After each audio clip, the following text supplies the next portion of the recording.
Celebrities speaking out at award shows on current issues isn't a new thing, most famously done by Ricky Gervais at the Golden Globes on multiple occasions. But UK rappers have also used their platform to speak out on current issues during their performances at the Brits, without the green light from producers. However, these award shows might not actually have an issue with this. Here's why. Ricky Gervais has famously gone on stage at the Golden Globes and ripped into A-list celebrities. Yet, however controversial these monologues were, he would be invited back every year. And the same applied to these two UK rappers here, Dave and Stormzy. At the BRIT Awards in 2018, Stormzy was undoubtedly the biggest UK rapper at the time, and he was invited to perform a medley of songs off his album Gang Signs and Prayer. He started his performance by performing Blinded by Your Grace, a song off the album, with the help of a choir, before changing the tone of the performance completely, and the producers at the Brits did not know what was coming next. Whilst a shower of rain came down on him, Stormzy sent a message directly to the Prime Minister of the UK, Theresa May, saying, "Yo, Theresa May, where's the money for Grenfell? What, you thought we just forgot about Grenfell, you criminals?" The Grenfell fire was a tragedy that occurred in London in 2017, where Grenfell Tower lit up in flames, and sadly 72 people lost their lives and 70 more were injured. It was the biggest structural fire in the UK since 1988. And there was an uproar from the UK public who didn't feel like the UK government were doing enough to support the victims of the fire.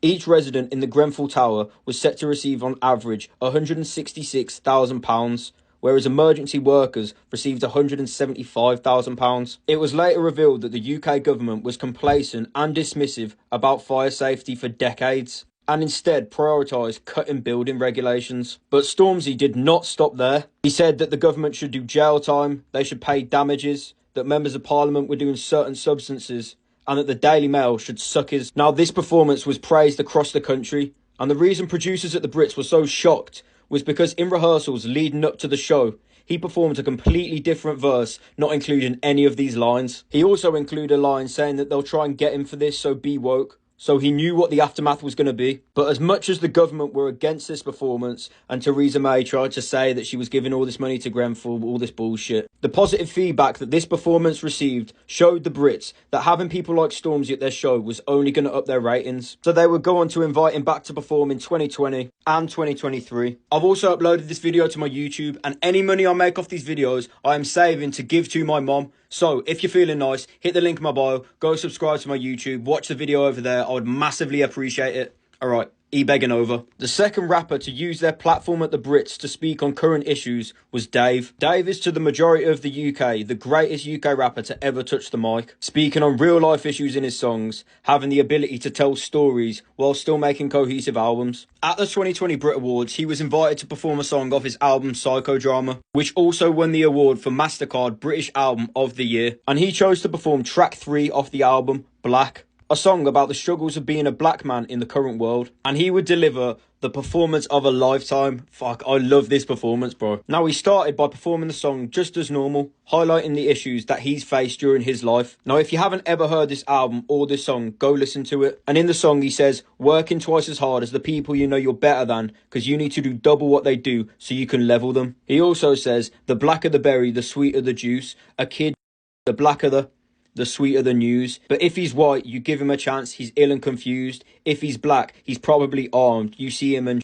Now, as the performance goes on, an orchestra is revealed and another pianist comes to play the piano, so Dave can just rap his heart out. He gets out his seat, changes the tone, and just like Stormzy, he sends a direct message to the Prime Minister of the UK, saying, the truth is, our Prime Minister's a real racist. He also sent a message to the UK media, highlighting the difference in treatment of Kate Middleton and Meghan Markle. He would also double down on Stormzy's message about the victims of the Grenfell fire, which 3 years later still needed accommodation after the houses were burnt down, as well as raising awareness about the support that the Windrush generation still needed. The Windrush generation was the name given to people from the Caribbean who were invited to the UK post-World War II to help rebuild the country. In 2018, it was revealed that the government had not properly recorded details of people granted permission to stay in the UK, and many were wrongly mistreated. Much like Stormzy, the reaction to Dave's performance was extremely positive, with it being branded as the most important performance in Brits history. Labour politicians tweeted support for Dave's performance. However, Home Secretary Priti Patel, who had pushed back at Dave's comments, stating that Boris Johnson was absolutely not a racist